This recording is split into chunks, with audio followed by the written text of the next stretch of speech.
माणसानं विचारलं का नाही, अखंडपणे नरेंद्र मोदींना 5 वर्ष दिली, मोदींनी काय केलं, मी काय केलं ते सांगितलं, तुम्हाला पटलं का?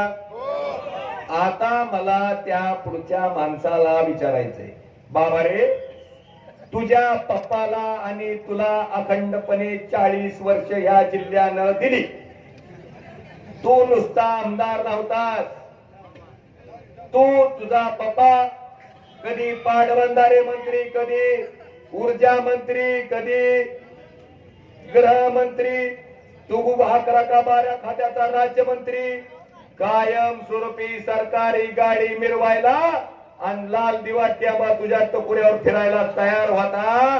बाबा तू 40 वर्षात आमच्यासाठी काय केलं? मला वाटतंय हा प्रश्न सुद्धा मला त्याला विचारणं अधिकारात आहे का नाही? काय केलं? उस्मानाबाद जिल्हा दरिद्री जिल्ह्याच्या यादीत नंबर 3 ला नेला आणि या जिल्ह्याचा माजी खासदार डॉक्टर पाटील श्रीमंत खासदाराच्या यादीत नंबर 3 ला नेला. ही काम आहे बाबा म्हणायचं. या जिल्ह्यात सगळ्यात जास्त आत्महत्या कुठे होतात? या महाराष्ट्रात उस्मानाबाद जिल्हा सगळ्यात जास्त आत्महत्या होणारा जिल्हा म्हणून ओळखला जातो. कशामुळे? आज आपल्याकडे शेतकऱ्याच्या आत्महत्या कशामुळे आहेत? कशामुळं? दुष्काळ आहे म्हणून. काय? पाऊस नाही म्हणूनच की. पाऊस नाही म्हणूनच ना. मला तुम्हाला विचारायचं आहे, माडा, इंदापूर, बारामतीला आपल्यापेक्षा कमी पाऊस आहे, मग तिथं दुष्काळ आहे का? आहे का? का हो? हा? कुणामुळं?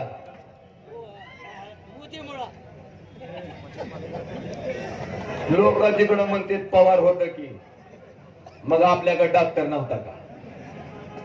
बाबानो, आपल्या भागात जर एक शेतकरी असला आणि त्या शेतकऱ्याला जर 4 मुलं असली, एक विहीर असली, त्या विहिरीची त्या शेतीची जर वाटणी झाली तर 4ही भावाला विहिरीचा हिस्सा कसा मिळतो?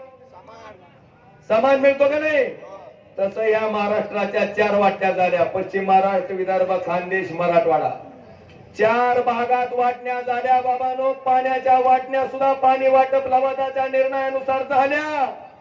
पण जे पाणी शरद पवारनं पश्चिम महाराष्ट्रात पळवून नेलं ते या मराठवाड्याच्या हक्काचं, मराठवाड्याच्या अधिकाराचं, मराठवाड्याच्या मालकीचं पाणी आपला पाटबंधारे मंत्री असताना सुद्धा या मराठवाड्याला मिळालं नाही. ज्याचे परिणाम आज तुम्ही आम्ही बघता. 2-2 पिढ्या बरबाद झाल्या. आज तुमच्यातला 2 एकरचा शेतकरी, तुमच्यातला 20 एकरचा शेतकरी आणि पश्चिम महाराष्ट्रातला 2 एकरचा शेतकरी तुलना केली तर ते 2 एकरवाला आपल्या त्या 20 एकरवाल्याला ऐकत. ही अन्याय नाही का हो? पण आज तुम्हाला मला सांगायला आनंद वाटतो की कृष्णा मराठवाडा सिंचन प्रकल्पासाठी पर्यावरण विभागाच्या साऱ्या मान्यता या एनडीएच्या शिवसेना भारतीय जनता पार्टीच्या सरकारनं घेतल्या आणि देशाच्या इतिहासात 1100 कोटीची तरतूद कृष्णा मराठवाडा सिंचन प्रकल्पाला दिली. बाबांनो, मी वचन देतो की त्या ठिकाणी देशाचे प्रधानमंत्री नरेंद्र मोदी यांच्या नेतृत्वाखालचं सरकार उद्या येणार आहे. खात्रीनं सांगतो की 2024 पर्यंत ते पाणी या भागात आणून या भागाचा विकास सुद्धा इंदापूर, बारामती आणि माढ्यासारखा सुजलाम सुफलाम करीन. हे वचन मी आजच्या सभेच्या माध्यमातून आपल्याला देतो. दुसरा विषय, आता माझ्या पुढचे उमेदवार म्हणते की विकासावर बोला. आता विकासावरच बोलू. इथं महाग एक फूट आहे बघा, राणा पाटील पाण्यात उभारलेला. त्याच्याकडं नगरपालिका 25 ते 30 वर्ष होती आणि पाणी आलं का त्याच्या आधी 1 महिन्यात नगरपालिकेत सत्तांतर झालं, शिवसेनेचा नगराध्यक्ष झाला. ह्यानं केलेल्या पापाची फळं बघायला लागला आणि पाण्यात उभारून फोटो काढ, नाटक करू नका मला असलं सगळं माहिती. हे कुणामुळे आहे, कशामुळे आहे, नगरपालिकेत किती पैसे खाल्लेत आम्हाला माहित नाही काय उजनीच्या पाणी पुरवठा योजनेत. बाबांनो, एखादं टेंडर जर 102 कोटीचा असेल, अभाव किती टक्के द्यायला पाहिजे? 10%, 20%, 30%. 30% गेलं तर तुम्ही डोळे वाटारून बघता. पण या पट्ट्यानं 102 कोटीचं उजनीचं पाणी पुरवठ्याचं टेंडर 87% अभाव दिलं. 87%. आता काय सोन्याचे रेंगा वापरल्या का मध्ये? कव्वाल वापरले चांदीचे. 102 कोटीचं टेंडर 187 कोटीला द्यायचं काम केलंय. 102 वजा 87 करा, 85 कोटी कुणाच्या कशात गेले याचं उत्तर पहिल्यांदा राणा पाटील या भ्रष्टाचारी कुटुंबांना द्यावं. मग या ठिकाणी सांगावं लोकांच्या जीवासाठी काय करता होती. आता अजून तुम्हाला सांगायचंय, आता राणा पाटील म्हणले की उद्योगावरच बोलायचं. बरं बाबा, उद्योगावर बोलू. आता राणा पाटील आणि डॉक्टर पाटील 40 वर्ष होते बाबांनो त्या जिल्ह्यात, आणि यांचे आता एक एक उद्योग मला सांगायचे. ही पहिला उद्योग आहे त्यांचा कुकुट पालन. इथं कोंबडी बी नाही ना अंड बी नाही. वडगाव सिद्धेश्वरला जाताना दिसतंय, पण काय केलंय, हे जी 11 एकर जमीन नुसती 2.5 कोटीला राणा पाटलांनी विकत घेतली. कुकुट पालन का तर कुकुट पालनासाठी डीसीसी बँकेचं कर्ज उचललं होतं. ती फेडायचं म्हणून बँकेनं जमीन लिलावात काढली. लिलावात करणारी बँक राणा पाटलाचीच. ज्याचं लिलावात काढलंय कुकुट पालन ती बी त्याच, आणि विकत घेणारा बी तीच. बाबानं ही वस्तुस्थिती ह्या कुकुट पालनाची आहे का चालू. कुकुट पालन ही उद्योग क्रमांक 1 ह्या बापल्याकाचा. मापा आता ही ओळखू आली का हो? 1987 ला स्थापन झालेली सूत मिल आहे. सांजेच्या रस्त्याने जाताना दिसती बघा, आहे का नाही? तुमच्या अंगावर सगळी बॉम्बे रेंजची शर्ट दिसायली. त्याला सुद्धा म्हणली 51% हिस्सा दिला तर चलिव, नाही तर जा. ती म्हणलं भिक बी नगन पुत्र बी नगन, गेलं पळून. ती आहे का चालू. उद्योग क्रमांक 2 सूत मिल बंद आहे. ही ह्या बापल्याकाचा उद्योग क्रमांक. मापा मापा. ही उद्योग क्रमांक 3 धाराशिव कारखाना. बापूला विचारा काय ऐकलाय म्हणून. का तर बापू कारखान्यामध्ये चांगल्या पद्धतीनं चालवून प्रॉफिट कमवायले, आणि बापू जर आपल्यापेक्षा मोठं झालं तर मग करायचं कसं. टाकला एकूण बाबानो कारखाना. ही उद्योग क्रमांक. आता ही उद्योग क्रमांक 4 कोल्ड स्टोरेज. तुम्हाला जरा कळलं नसेल, म्हणजे वस्तू गार करायचं ठिकाण. शीतगृह. शीतगृह तुमची द्राक्ष आंबी जर काय त्या ठिकाणी नाशवंत पदार्थ आहेत त्यांना कोल्ड स्टोरेज मध्ये ठेवलं तर जास्त दिवस जात. बाबानो याचं अनुदान उचललं, सबसिडी उचलली, आणि आता ही कोल्ड स्टोरेज उस्मानाबाद ग्रामीण पोलीस स्टेशनला भाड्यानं दिले. ही उद्योग क्रमांक 4 मापा. ही उद्योग क्रमांक 5 व्हिडिओकॉनची फॅक्टरी. कशी दिसती. आता टीव्ही बी तुम्ही तिथलेच वापरता, वॉशिंग मशीन बी तिथलेच वापरता, आहे का नाही उस्मानाबादला तयार झाली. होय बाबानो, या व्हिडिओकॉनची बी अवस्था बंदच. आणि त्या व्हिडिओकॉनला आता दान दिली का हिने दाब घेऊन घेतली माहित नाही, पण 22 एकर जमीन व्हिडिओकॉननं तेरणा कृषी प्रतिष्ठानला दान दिली. ही मला कवा कळालं, 4 पदरी रस्त्याचं नाही का झालं, त्याच्यात हे व्हिडिओकॉनची जमीन गेली. आणि लाभार्थी बघितली तर राणा पाटील, मीच खरा लाभार्थी. हे उद्योग क्रमांक 5 मापा. हे उद्योग क्रमांक 6 हा जरा इंटरेस्टिंग उद्योग आहे. 2008 ला शिंगोलीच्या टोंगावर म्हणले आपल्याला तुळजाई कारखाना टाकायचा आहे. शेअर्स कवा गोळा केले 2008 मध्ये सभासदाकडून. आणि तवाचा एक कार्यकर्ता त्यांच्याकडे होता, त्यांना राणा पाटील म्हणतोय लोकांना विश्वास वाटावा म्हणून आपण कारखान्यात काय केलं पाहिजे. ती बी हुशार, म्हणला बॉयलर उभा करायला लांबून दिसतंय. तेव्हा ही बॉयलर उभा करायला 8 पासून बॉयलर उभा केले. ह्याच्यातला कहर, अरे सभासदाचं शेअर्स गोळा करून जी भाग भांडवल गोळा केलंय त्या भाग भांडवलावर ह्या पट्ट्याने घेतली 55 नंबरची एक गाडी 2009 मध्ये रट्ट्याच्या रट्ट्या टायरची.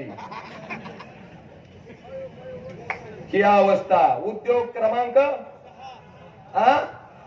मापा. ही उद्योग क्रमांक 7 ओळखू आला का? तुळजा भवानी दूध संघ. आलं का लक्षात? उस्मानाबादला एंट्री करताना दिसते. अमूलच्या पुढे आहे का नाही आपला तुळजा भवानी दूध संघ?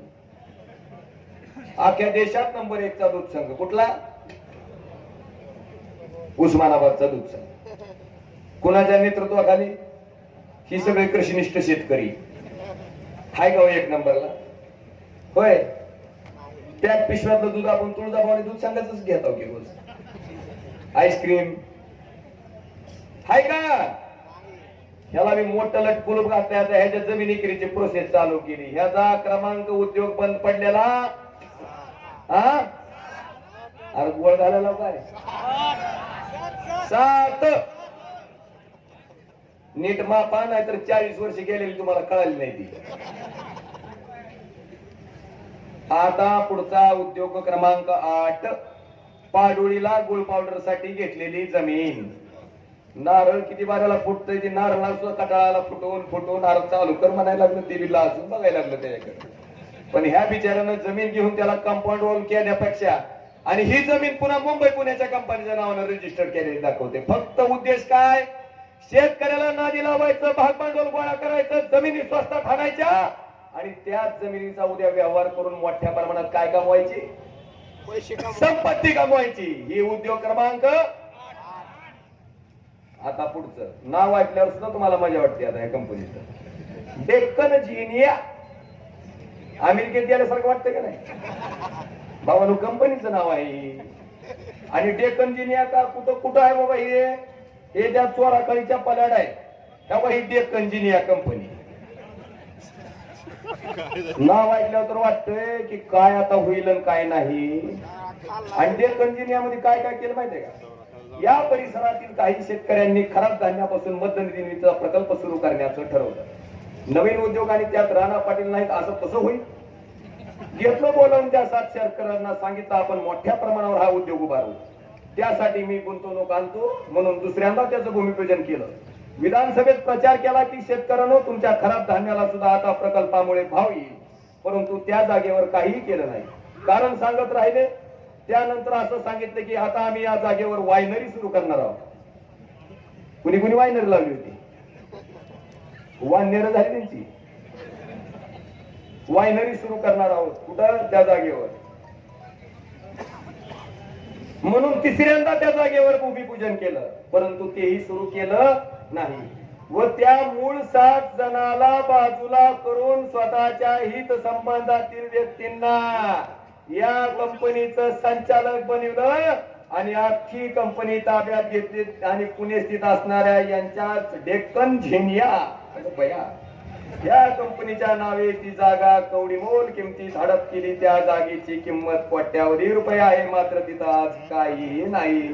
आणि म्हणे राणा पाटील म्हणे वारे राणा पाटील. ही उद्योग क्रमांक मापा.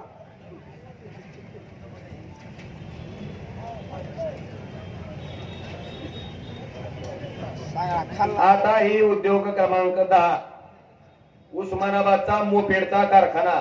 सगळे कळमचे लोक उस्मानाबादला तयार झालेली लोणच वापरतात आहे का नाही? कुठं तयार होती? तेरणा महाविद्यालय कॉलेज आहे का नाही?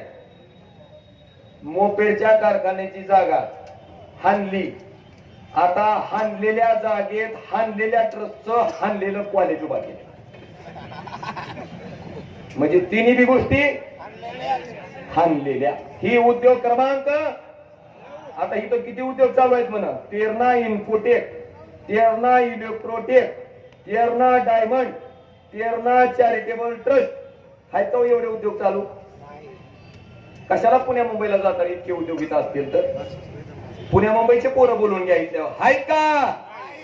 बाबानो हे पुराव्या सगट राणा पाटील आणि त्यांच्या पप्पाचे 8 वर्षातले चालू आहेत.